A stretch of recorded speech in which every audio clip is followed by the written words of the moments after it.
When I heard my daughter-in-law, Sarah, whispering to her friends at my grandson's birthday party, my heart stopped beating for what felt like an eternity. I was standing in the kitchen, cutting cake for the children, when her voice drifted through the doorway like poison in the air.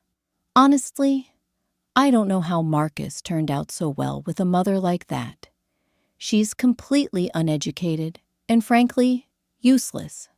I mean, she worked as a cleaning lady her whole life. What could she possibly teach anyone about anything important? The knife in my hand trembled as I heard her friends giggle in agreement. One of them, a woman I had always treated with nothing but kindness, added with a cruel laugh, "At least she stays out of the way most of the time." Can you imagine having to actually rely on someone like that for anything serious? I stood there in my own son's kitchen, the same kitchen where I had taught him to make his first pancakes, where I had helped him with homework every night after working double shifts, where I had celebrated every achievement in his life. The cake in front of me blurred as tears filled my eyes, but I refused to let them fall. Not yet. Not where they could see my pain and turn it into another joke for their entertainment. For 68 years, I had lived my life with dignity. I raised my son Marcus alone after his father walked out when Marcus was only 3 years old. I worked 3 jobs to put food on the table and clothes on his back. I scrubbed floors in office buildings until my knees ached, cleaned houses for families who barely acknowledged my existence, and took on any honest work I could find to make sure my boy had everything he needed. When Marcus got his scholarship to medical school, I cried tears of joy in that same hospital bathroom where I worked night shifts, cleaning surgical suites. I had watched him grow from a curious little boy who asked endless questions into a brilliant surgeon who saved lives every single day. And when he married Sarah 5 years ago, I welcomed her into our family with open arms and a heart full of hope. I had always known Sarah came from money. Her father owned a chain of successful restaurants, and her mother had never worked a day in her life. They lived in a world where education meant expensive private schools and university degrees, where success was measured by the size of your house and the luxury of your car. But I thought love would bridge those differences. I thought Sarah would see past the surface and recognize the strength it took to raise a man like Marcus. How wrong I was! Sarah never said these things to my face, of course. She was too polite for that, too concerned with maintaining her perfect image. Instead, she would smile sweetly when I brought homemade cookies to family dinners, compliment my cooking with just enough enthusiasm to seem grateful, and thank me for babysitting little Emma when they wanted to go out for expensive dinners I could never afford. But I felt the distance growing between us over the years. The way she would gently redirect conversations when I shared stories about my work or my childhood. The way she would quickly change the subject if anyone asked about my background in front of her friends. The way she would insist on hosting every family gathering at her house instead of my small but clean apartment, as if she was ashamed to let people see where Marcus's mother actually lived. Standing in that kitchen, listening to her reduce my entire life to 2 cruel words, I finally understood what I had been feeling all these years.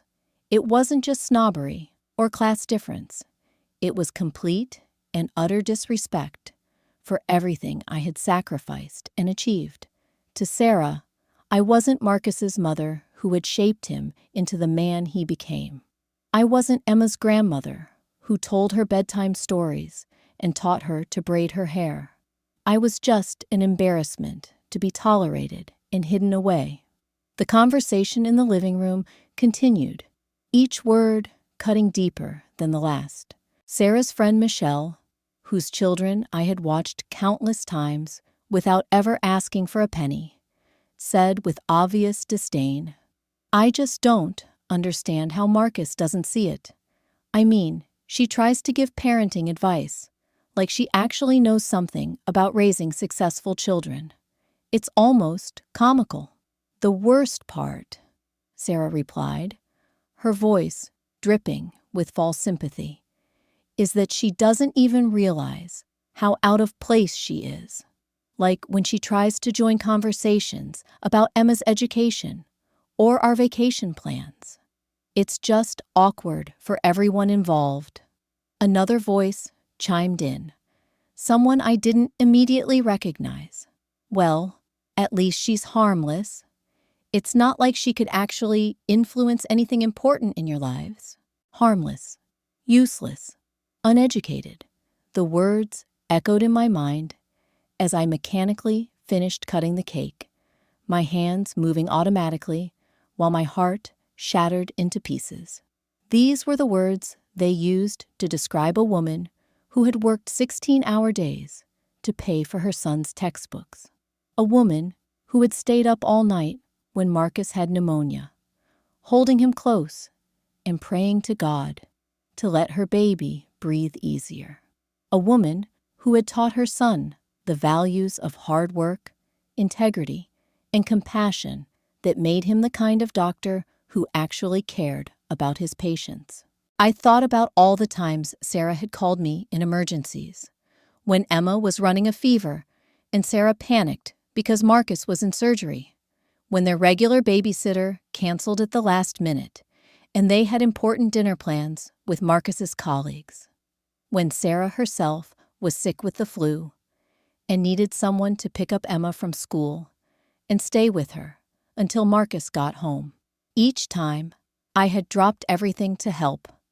I had rearranged my work schedule, canceled my own plans, spent my limited money on gas to drive across town at a moment's notice, and each time, Sarah had thanked me with what I now realized was condescending gratitude, the kind you might show to a helpful servant rather than a beloved family member. The birthday party continued around me as I served cake to the children, watching my grandson, Emma, blow out her candles with the same bright smile that had once lit up Marcus's face.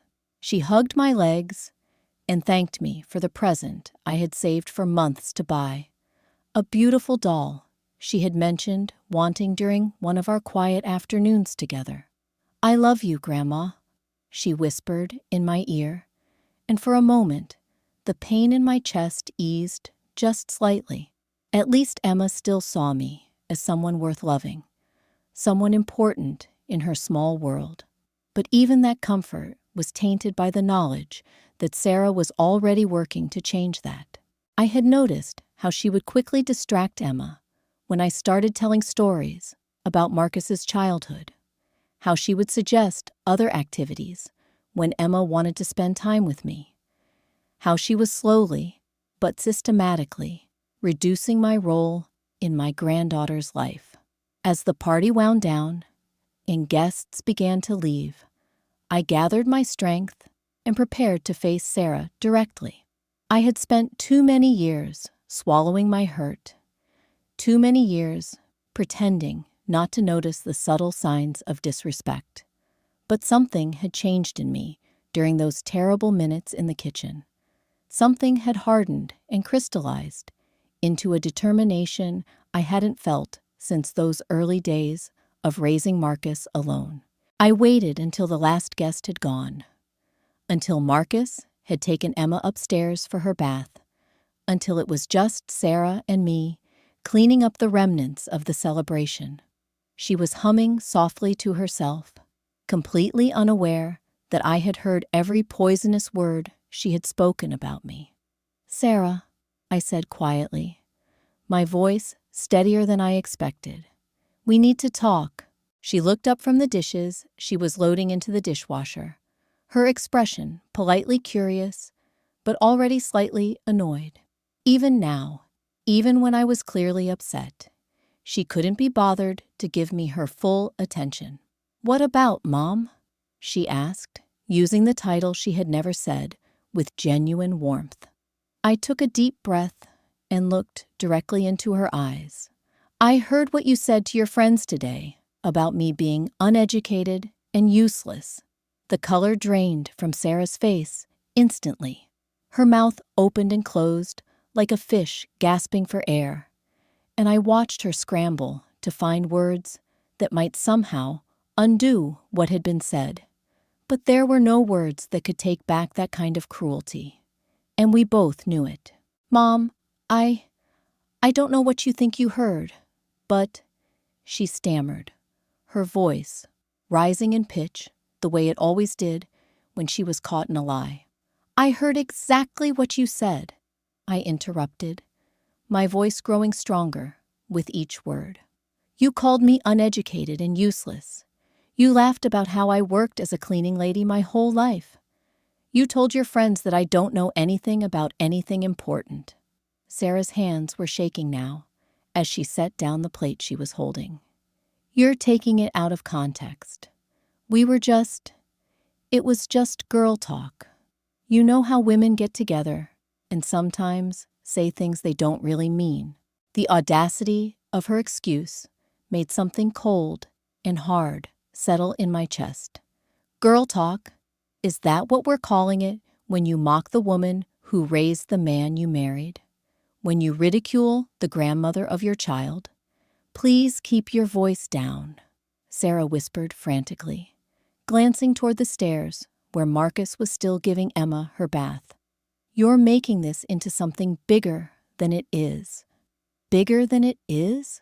I repeated, feeling a bitter laugh escape my throat. Sarah, you stood in this house, the house that my son bought with the education I sacrificed everything to give him, and you told a room full of people that I am worthless. She tried a different approach, stepping closer with what I recognized as her manipulation face, the same expression she wore when she wanted Marcus to buy her something expensive or agree to one of her social climbing schemes. Mom, you have to understand. Sometimes when women get together, especially women from my social circle, there's a certain way we talk. It doesn't mean anything. It's just how we bond. By tearing down other women? By mocking people who work honest jobs to support their families? I shook my head in disgust. I may not have your fancy education, Sarah, but I was raised to respect people, not destroy them for entertainment. I respect you, she said quickly, but the words sounded hollow, even to her own ears. You know I do. I mean, look at everything you've done for our family. I couldn't manage without your help. There it was, the truth she hadn't meant to reveal. She didn't respect me, but she needed me. I was useful to her when she required a free babysitter or someone to clean up her messes. But the moment her friends were around, I became an embarrassment to be ridiculed. So, I'm useful when you need me, but useless when your friends are watching? I asked quietly. Sarah's silence was answer enough. I walked over to my purse and pulled out my keys, my movements deliberate and calm. I want you to know something, Sarah. Every night for 25 years, I came home from cleaning those office buildings with my hands cracked and bleeding, my back aching so badly I could barely stand straight. Do you know what kept me going? She didn't answer, but I could see the discomfort growing in her eyes.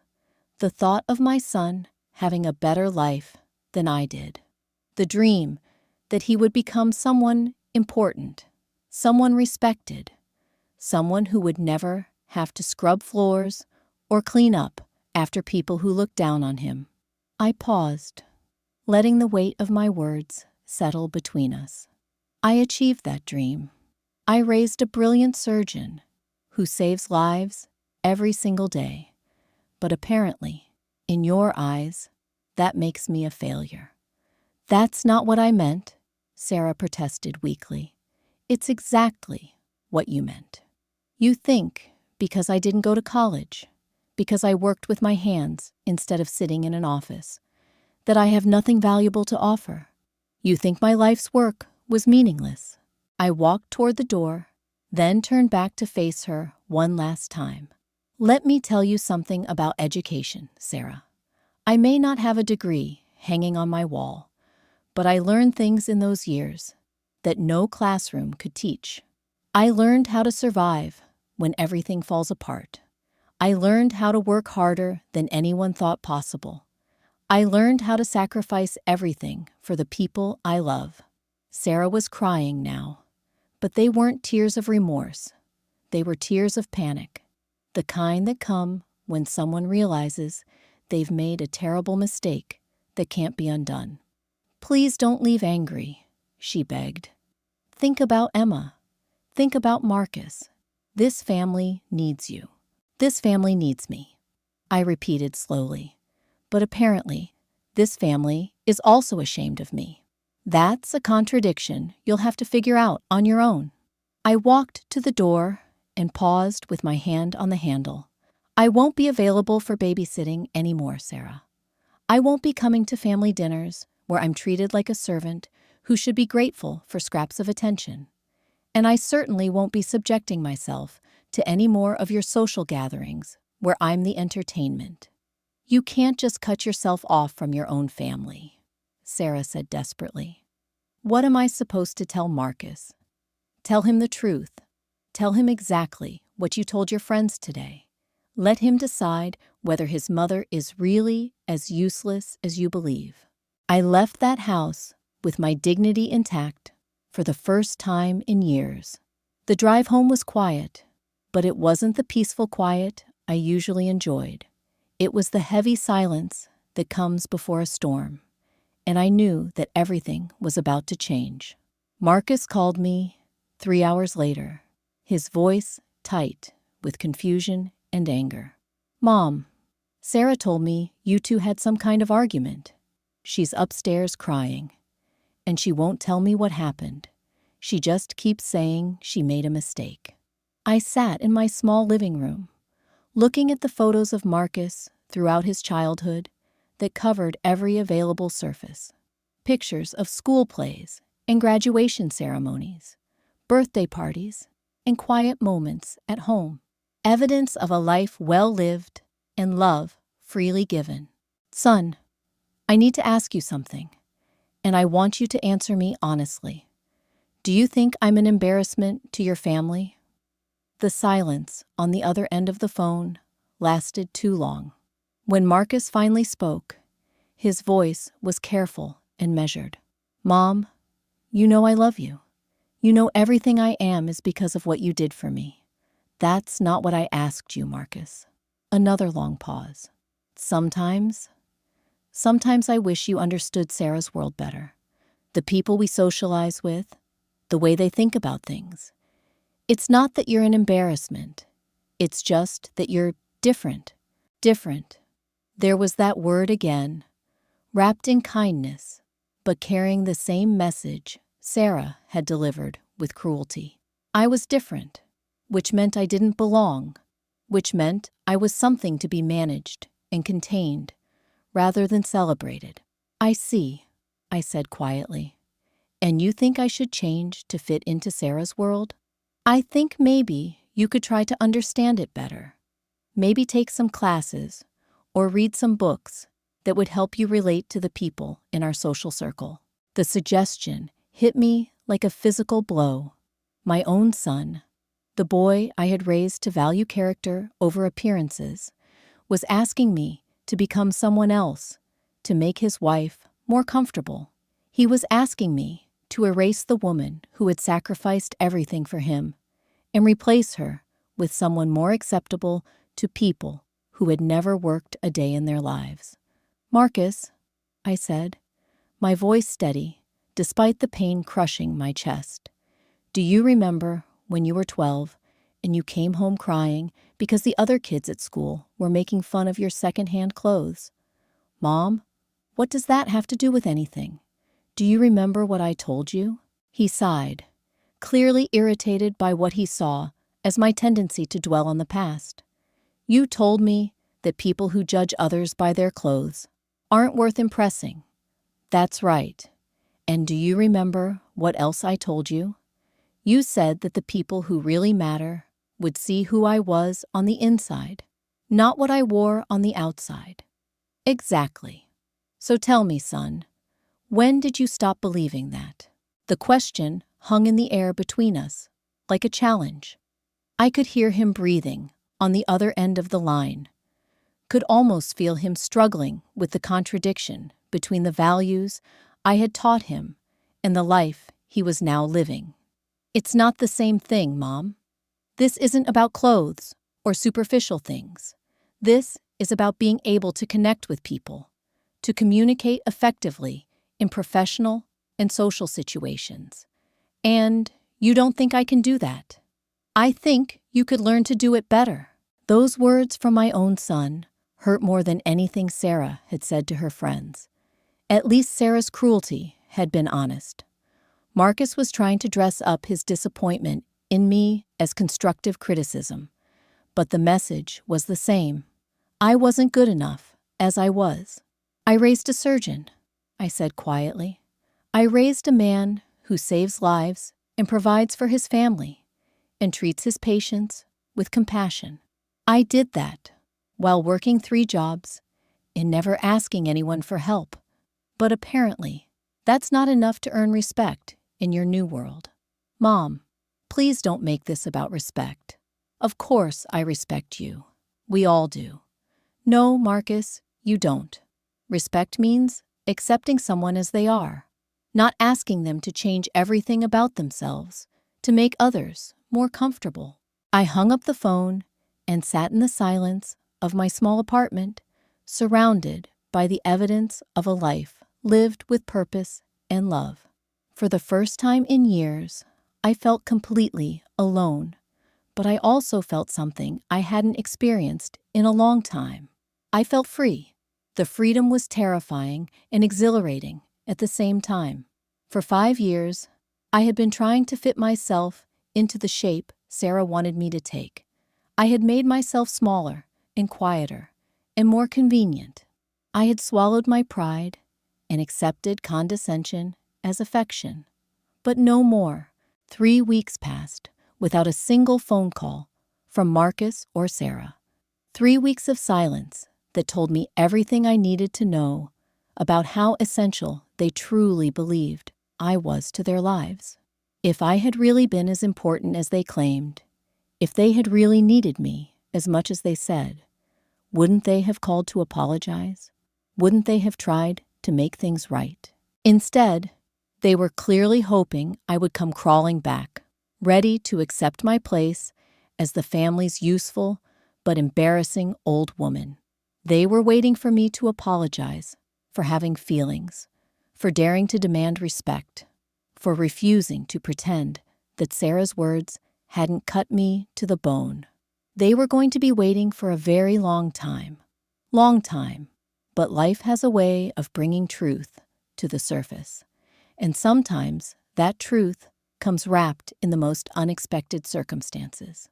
3 weeks and 4 days after I had walked out of Marcus and Sarah's house with my dignity intact, my phone rang at 6:30 in the morning.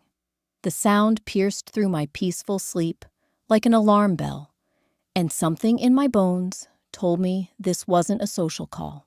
The voice on the other end was Marcus, but it wasn't the confident surgeon I had raised.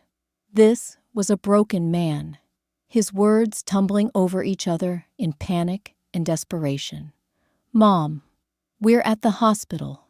Sarah collapsed last night. They're running tests, but the doctors think it might be her kidneys. They're saying she might need dialysis, maybe even a transplant.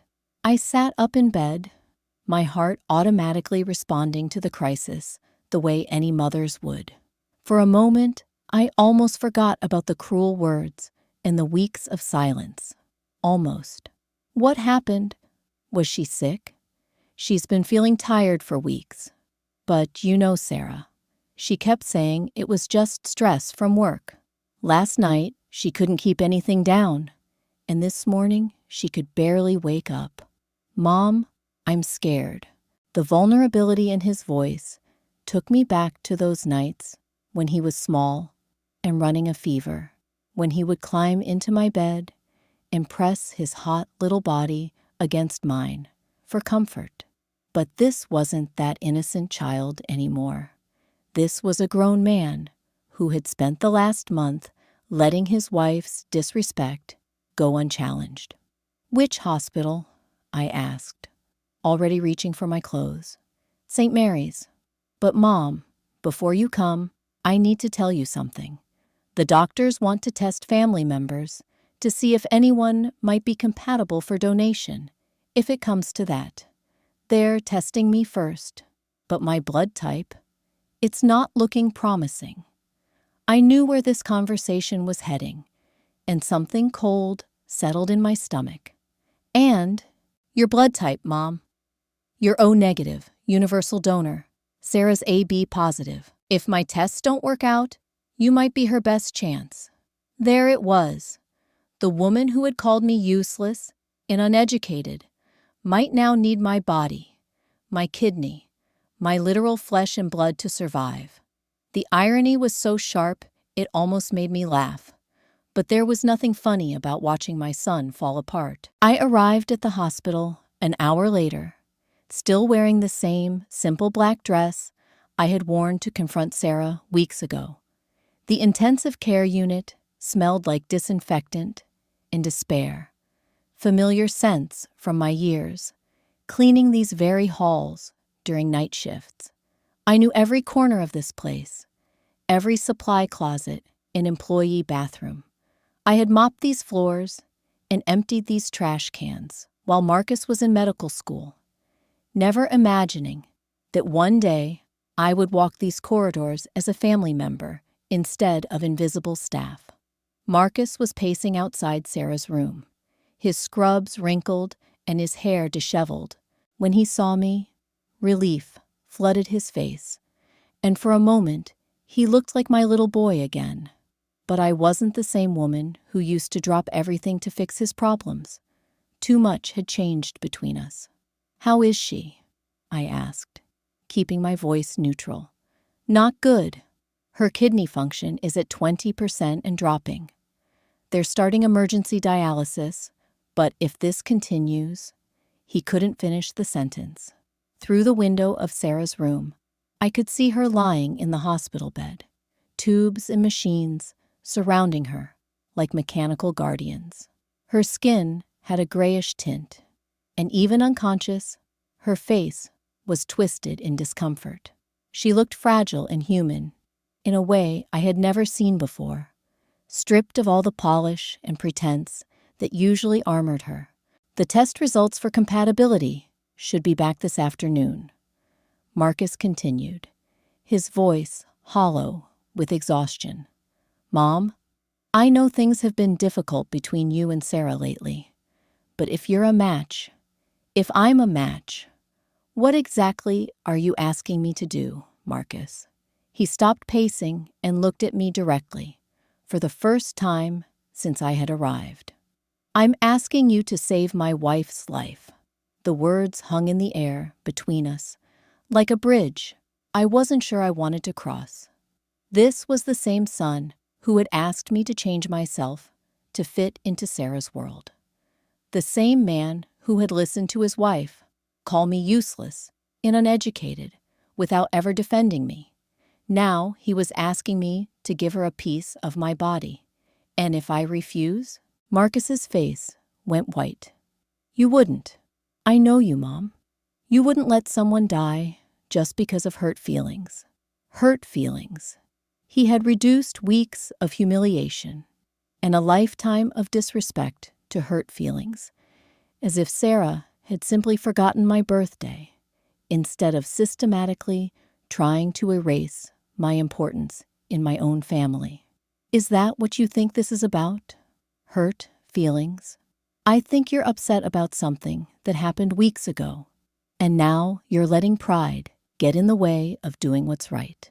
The accusation stung because part of me wondered if he was correct. Was I being petty? Was I letting wounded pride override my basic humanity. But then I remembered Sarah's laughter as she called me useless. Marcus's suggestion that I needed to change myself to be acceptable, and the 3 weeks of silence that followed my demand for respect. Marcus, let me ask you something. In all the years you've known Sarah, have you ever heard her express genuine concern for my well-being? Has she ever asked about my health, my happiness, or my future?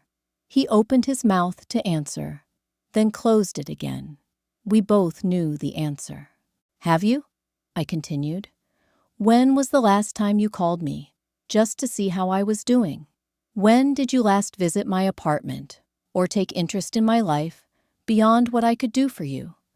That's not fair, Mom. You know I care about you. Do I?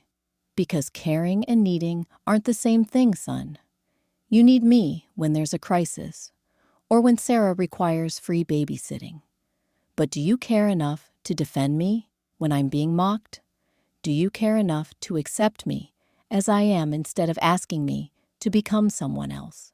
Dr. Martinez, Sarah's nephrologist, approached us with a clipboard in the kind of expression doctors wear when delivering serious news. Mr. Richter, we have your test results. I'm afraid you're not compatible for donation. Your tissue markers are too different. Marcus's shoulders sagged with defeat. What about other family members? We've tested Sarah's parents and her sister. None of them are matches either. At this point, we're looking at putting her on the transplant waiting list, but given the severity of her condition. Dr. Martinez glanced at me. Are you Mrs. Richter's mother-in-law? I am. We'd like to test you for compatibility, if you're willing. Your blood type makes you a potential candidate. I looked at Marcus, seeing the desperate hope in his eyes. This was the moment he had been building toward since his phone call this morning. Everything else had been preparation for this request, this plea for me to save the woman who had spent years treating me like an inconvenient obligation. I'll think about it, I said quietly. Dr. Martinez nodded and handed me some paperwork. Take your time, but please understand that Mrs. Richter's condition is deteriorating rapidly. If you decide to proceed, we'll need to move quickly. After the doctor left, Marcus turned to me with barely contained panic. Think about it. Mom, what is there to think about? Sarah is dying. I'm aware of that. Then how can you even hesitate? This is a human life we're talking about. Yes, it is. It's my life too. My kidney. My body. My choice. The words hit him like a physical blow. He had spent so many years taking my automatic compliance for granted that the idea of me actually having agency over my own decisions seemed to shock him. I can't believe you're being this selfish, he said, his voice rising. This isn't like you at all. How would you know what I'm like, Marcus? When was the last time you paid attention to who I actually am instead of who you need me to be? Several nurses looked our way, and Marcus lowered his voice, but the anger remained. Fine. You want to talk about respect and attention? Let's talk. But right now, my wife is dying, and you're the only person who can help her. Whatever problems you two have can be worked out later. Can they?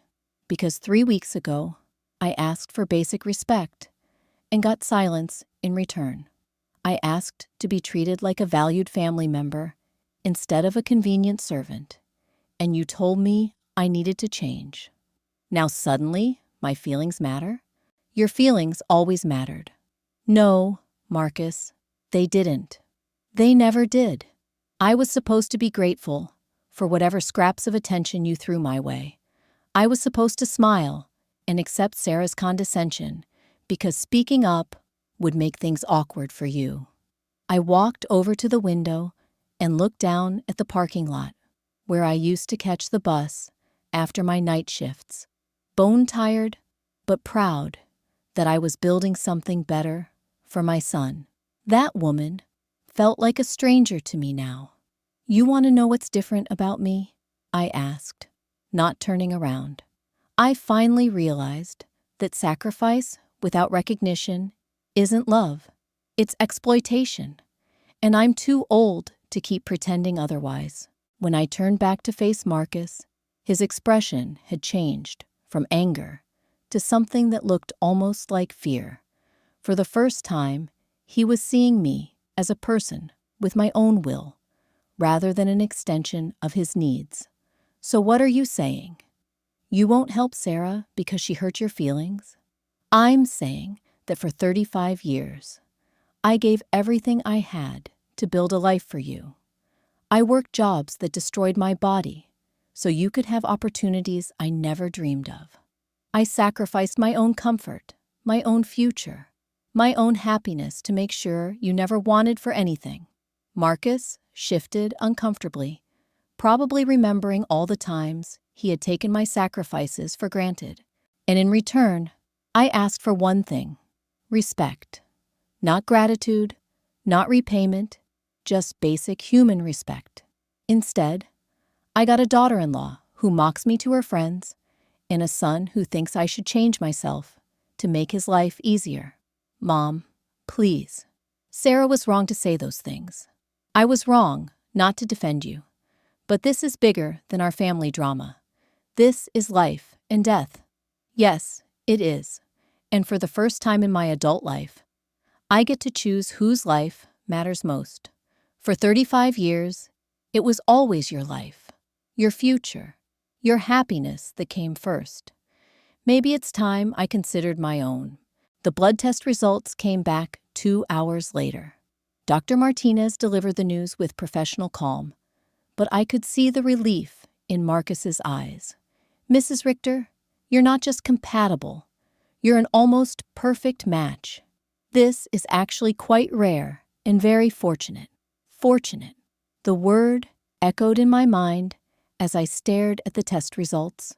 Sarah's salvation literally ran through my veins, and she had never even bothered to learn my middle name. The surgery would need to happen within the next 48 hours. Dr. Martinez continued, I'll need your decision by tomorrow morning so we can begin preparations. After the doctor left, Marcus and I sat in the uncomfortable silence of the waiting room. Around us, other families dealt with their own crises, their own impossible choices, but none of them, I suspected, were grappling with the question of whether to save someone who had systematically tried to diminish their worth. She's awake, a nurse informed us. She's asking for both of you. We walked into Sarah's room together, and I was struck by how small she looked in the hospital bed. All the confidence and superiority that usually radiated from her had been replaced by the vulnerable fragility of serious illness. Her eyes found mine immediately, and I saw something I had never seen before. Fear. Real, desperate, human fear. Mom, she whispered, her voice barely audible. Marcus told me about the tests, about you being a match. I moved closer to her bed, but didn't sit down. How are you feeling, Sarah? Scared, she admitted, tears beginning to flow down her cheeks. The doctors say, without a transplant, she couldn't finish the sentence. I know what they said. Sarah reached for my hands, her fingers cold and trembling. I know I haven't always been the daughter-in-law you deserved. I know I've made mistakes. Mistakes. As if years of systematic disrespect could be reduced to simple errors in judgment.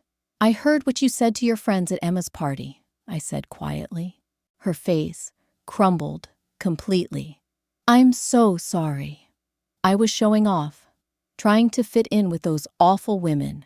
I didn't mean any of it. Which part didn't you mean, Sarah?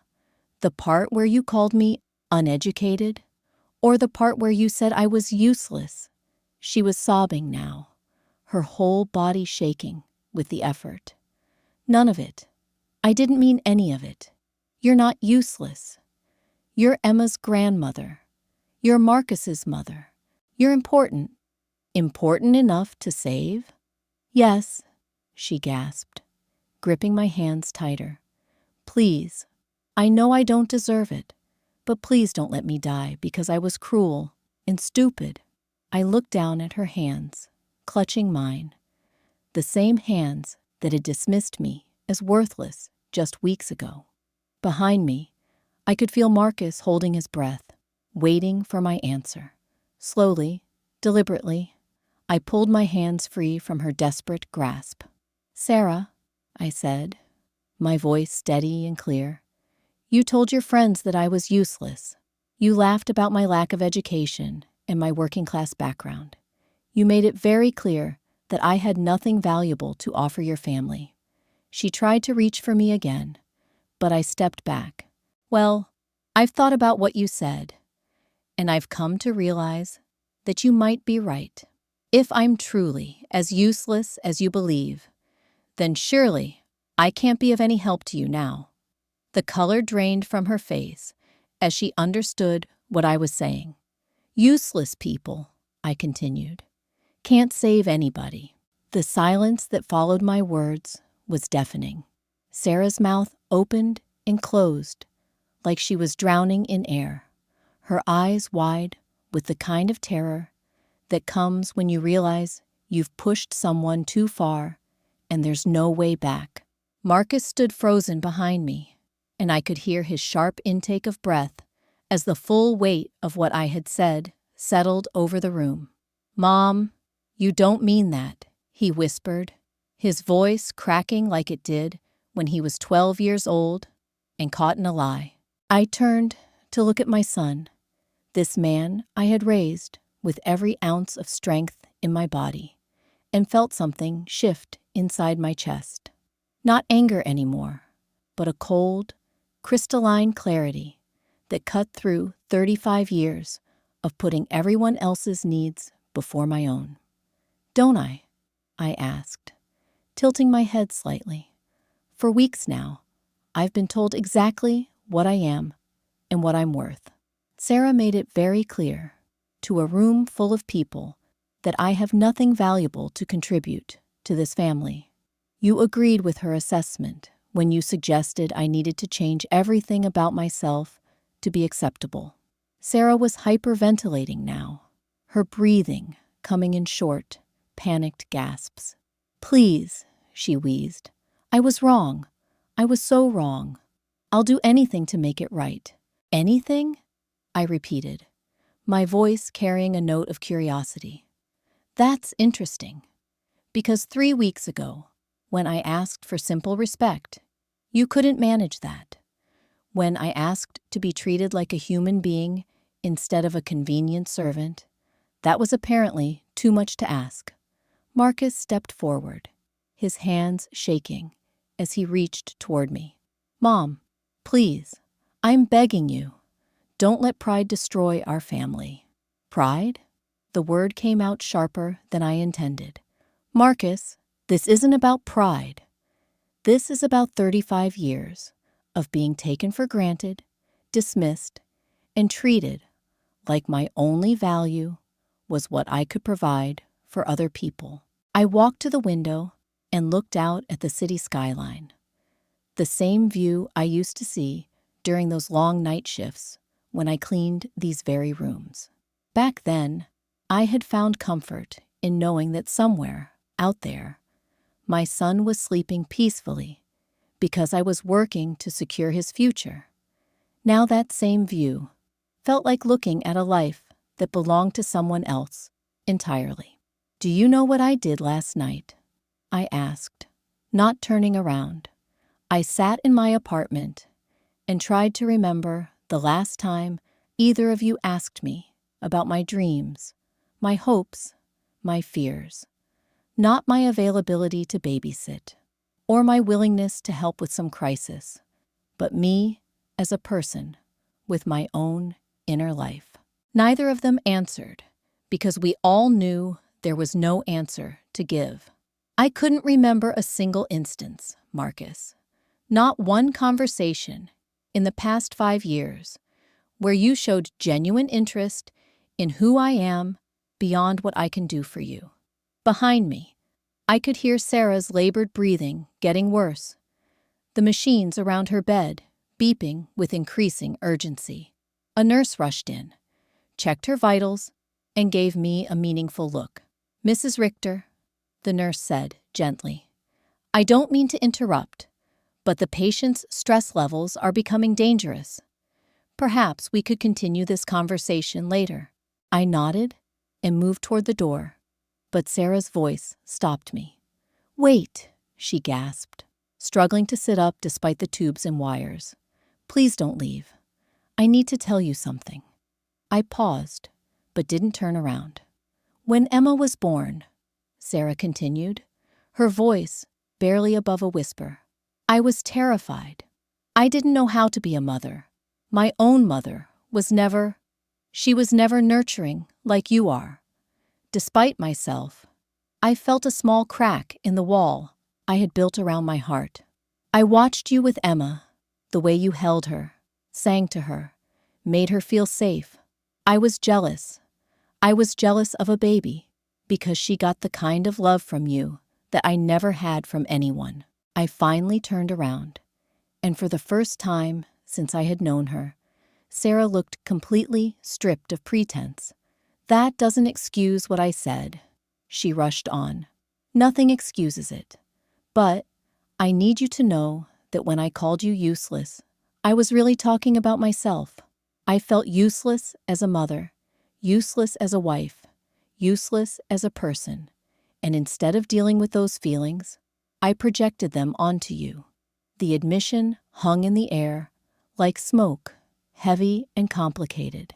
I could see Marcus watching both of us, hope flickering in his eyes like a candle flame that might be extinguished at any moment. "Sarah," I said slowly, "do you understand what you're asking me to do?" She nodded, tears streaming down her face. "I'm asking you to save the life of someone who treated you terribly. I'm asking you to be better than I was.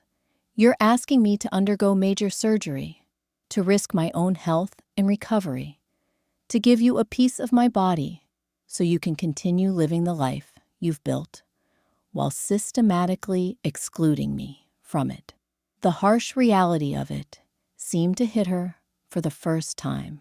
She wasn't just asking for forgiveness or another chance. She was asking me to literally sacrifice my flesh and blood for her survival. "Yes," she whispered, "I'm asking you to do something I would never do for you." The honesty of that statement was like a punch to the stomach. At least she was finally being truthful about who she was and what she would have done in my position. Dr. Martinez appeared in the doorway with another doctor I didn't recognize, their faces grave with professional concern. "Excuse me," Dr. Martinez said, "but we need to discuss Mrs. Sarah Richter's condition with the family. Her kidney function has dropped to 15%. Without intervention in the next 24 hours, we're looking at complete organ failure." The new doctor, an older Black woman with kind eyes and graying hair, stepped forward. "Mrs. Richter, I'm Dr. Williams, the head of transplant services. I understand you're considering donating a kidney to your daughter-in-law." "I'm considering it," I replied carefully. "I need you to understand what you'd be agreeing to. This is major surgery with real risks. Recovery time is typically 6 to 8 weeks, during which you'll need significant help with daily activities. There are potential long-term health implications, and of course, you'd be living with only one kidney for the rest of your life." Marcus started to speak, but Dr. Williams held up a hand. "More importantly," she continued, looking directly at me, "this decision cannot be made under pressure or out of guilt. Organ donation must be freely given, without coercion, or the surgery won't proceed. Do you understand?" I nodded, appreciating her directness. "I'm going to ask everyone else to leave the room, so I can speak with Mrs. Richter privately. This is standard protocol. After Marcus and the medical team left, Dr. Williams pulled a chair close to my bedside and sat down. "Now," she said quietly, "tell me what's really going on here." Something about her manner, the way she looked at me, like she actually saw me as a person rather than just a potential donor, made the words pour out of me. I told her about Sarah's comments, about the years of being treated as less than, about Marcus's request that I change myself to fit their world. Dr. Williams listened without judgment, occasionally nodding or making small sounds of understanding. When I finished, she was quiet for a long moment. "How old are you, Mrs. Richter?" 68. "And what's your support system like? Who would care for you during recovery if you went through with this surgery?" The question hit me like a cold wave. I hadn't even considered it. Sarah would obviously be recovering from her own surgery. Marcus would be focused on caring for his wife and daughter. I would be alone, just like I had been for most of my adult life. I hadn't thought about that. Dr. Williams leaned forward slightly. "Mrs. Richter, I've been doing this for 20 years, and I've seen a lot of complicated family dynamics play out in these rooms. What I'm hearing from you concerns me." "How so?" "Organ donation should come from a place of love and genuine desire to help, not from obligation or manipulation. The fact that your daughter-in-law's crisis is the first time in weeks that your family has reached out to you suggests that you're being valued for what you can provide, rather than who you are." Her words gave voice to the uncomfortable truth I had been trying to ignore. "What are you saying?" "I'm saying that as the head of this transplant program, I have the authority to remove potential donors from consideration if I believe they're being coerced or if the family dynamic suggests exploitation." Hope flickered in my chest, followed immediately by guilt. Was I really hoping a doctor would make this decision for me so I wouldn't have to bear the weight of it myself? "But," Dr. Williams continued, "I also believe in people's right to make their own choices, even difficult ones.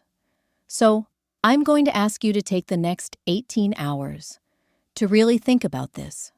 Go home, sit with your decision, and tomorrow morning you call me with your final answer." She handed me her card and stood to leave, then paused at the door. "Mrs. Richter, one more thing. In my experience, people who are truly loved don't have to buy that love with pieces of themselves." After she left, I sat alone in the quiet hospital room, surrounded by the beeping machines and the antiseptic smell that had been the backdrop of so many years of my working life. Through the thin walls, I could hear Marcus and Sarah talking in urgent, whispered tones, probably strategizing about how to convince me to go through with the surgery. The irony wasn't lost on me. Here I was, in the same hospital where I had once mopped floors and emptied trash cans, while they slept peacefully at home, now holding their future in my hands. The cleaning lady, who had been dismissed as uneducated and useless, was suddenly the most important person in their world. I thought about Emma, my granddaughter, who would grow up without her mother if I refused. But then I thought about the kind of mother Sarah had been, the values she was teaching that sweet little girl. Was I doing Emma a favor by ensuring she continued to be raised by someone who thought it was acceptable to mock and belittle others? My phone buzzed with a text message. It was from my neighbor, Mrs. Johnson, an elderly woman who lived in the apartment next to mine. We had become friends over the past few months, bonding over our shared love of old movies and our mutual frustration with the way the world seemed to have forgotten about women like us. "Haven't seen you around today. Hope you're okay. Made too much soup again if you want some." Such a simple message, but it represented something Sarah had never offered me in 5 years of marriage to my son. Genuine care without expectation of return. Mrs. Johnson didn't want anything from me, except perhaps some company while we watched old Hollywood musicals and complained about how loud the teenagers in the building played their music. I found myself thinking about all the relationships in my life that had been transactional. My son needed me when there were crises to handle or free childcare to provide. Sarah needed me when she wanted to go out with her friends or when Marcus was working late. Even some of my friendships over the years had been built around mutual needs rather than genuine affection. But Mrs. Johnson asked for nothing except the occasional chat over coffee. The woman at the grocery store, who always saved the best produce for me, did so simply because she enjoyed our brief conversations. The young man who helped me carry my groceries upstairs refused payment because, he said, it was just the right thing to do. These people, none of whom were related to me by blood or marriage, had shown me more consistent kindness and respect in recent months than my own family had in years. They saw value in me that had nothing to do with what I could provide for them. As evening fell, Marcus finally came back into the room, looking haggard and desperate. "Mom, we need to talk." "I'm listening." He sat down heavily in the chair Dr. Williams had vacated earlier. "Sarah's parents are flying in from Florida. They want to meet with you tomorrow before you make your decision." "Why?" "They think maybe if you hear from them how much Sarah means to our family, how much Emma needs her mother. They want to pressure me." Marcus's silence confirmed my suspicion. "And you're okay with that?" "I'm okay with anything that saves my wife's life." The bluntness of his answer was both refreshing and heartbreaking. At least he was being honest about his priorities. "Marcus, do you love me?" The question seemed to catch him off guard. "Of course I love you. You're my mother." "No, I mean, do you love me as a person? Do you enjoy my company? Do you value my thoughts and opinions? Do you see me as someone worth knowing beyond my relationship to you?" He opened his mouth to answer, then closed it again. The pause stretched between us like a chasm. You're my mother," he repeated, as if that answered the question. "That's what I thought." I stood up and gathered my purse, preparing to leave. "Where are you going?" "Home. To think. Dr. Williams said I have 18 hours to decide." "Mom, please. I know I haven't been the best son lately. I know Sarah and I have taken you for granted. But this is a chance to start over, to build something better. Is it? Or is this just another crisis where you need me to solve your problems?" He didn't answer, but his expression told me everything I needed to know. I walked out of that hospital room and through the corridors I had once cleaned, past the nurses' stations, where I had emptied waste baskets and scrubbed floors. But this time, I walked with my head held high, no longer invisible, no longer ignored. Several staff members nodded respectfully as I passed, and I realized that even here, in this place where I had once been just another uniformed worker, I was being treated with more dignity than I received in my own family. The bus ride home gave me time to think about Dr. Williams' words. People who are truly loved don't have to buy that love with pieces of themselves. How many pieces of myself had I already given away over the years?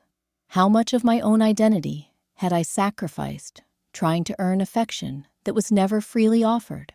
When I got home, I found Mrs. Johnson's container of soup sitting outside my door with a note that said, "Whenever you're ready, no rush." Such simple kindness, but it made my eyes fill with tears. I spent that evening on my small balcony, looking out at the city lights and thinking about the choice before me. I could save Sarah's life and probably earn some temporary gratitude, maybe even genuine remorse. But would anything really change? Would I suddenly become a valued member of the family, or would I just be the woman who had provided the ultimate service when they needed it most? More importantly, what would I be teaching Emma about self-respect and boundaries?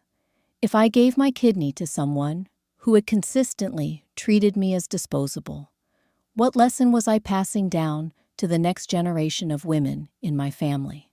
My phone rang, interrupting my thoughts. It was Marcus again. "Mom, Sarah wants to talk to you. She's asked me to bring the phone to her room." Before I could object, I heard Sarah's weak voice on the line.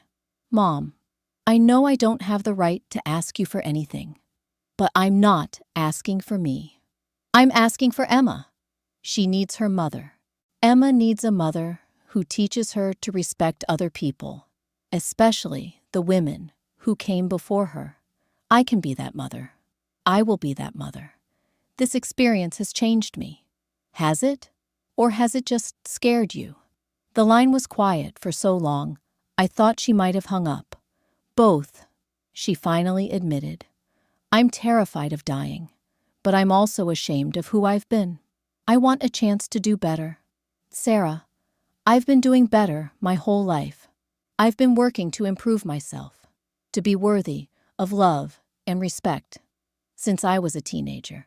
But it was never enough for you. Now suddenly, when you need something from me, you want to change. Yes, I know how that sounds, but yes. And if I give you my kidney and you recover, what guarantee do I have that you won't go back to treating me the way you always have once the crisis passes?" She didn't answer immediately, and I realized she couldn't give me that guarantee because she didn't know herself what kind of person she would be once the fear of death passed. "I can't promise I'll be perfect," she said finally, "but I can promise I'll try to be better." After I hung up, I sat in the darkness of my apartment and made my decision, not based on guilt or obligation or fear, but based on something deeper and more fundamental than family loyalty. I called Dr. Williams the next morning at exactly 8 o'clock. "Dr. Williams, this is Eleanor Richter. I've made my decision about the kidney donation. I'm listening. I won't be donating my kidney to Sarah." The silence on the other end of the line stretched for several seconds. "Mrs. Richter, can you help me understand your reasoning? This will be important for my documentation." "Dr. Williams, I've spent 68 years of my life giving pieces of myself to people who didn't value what they were receiving. My time, my energy, my money, my love, my sacrifices. I gave and gave until I almost forgot I was a person with my own needs and worth. I see. Sarah called me useless and uneducated. She made it clear that she saw no value in who I am or what I've accomplished.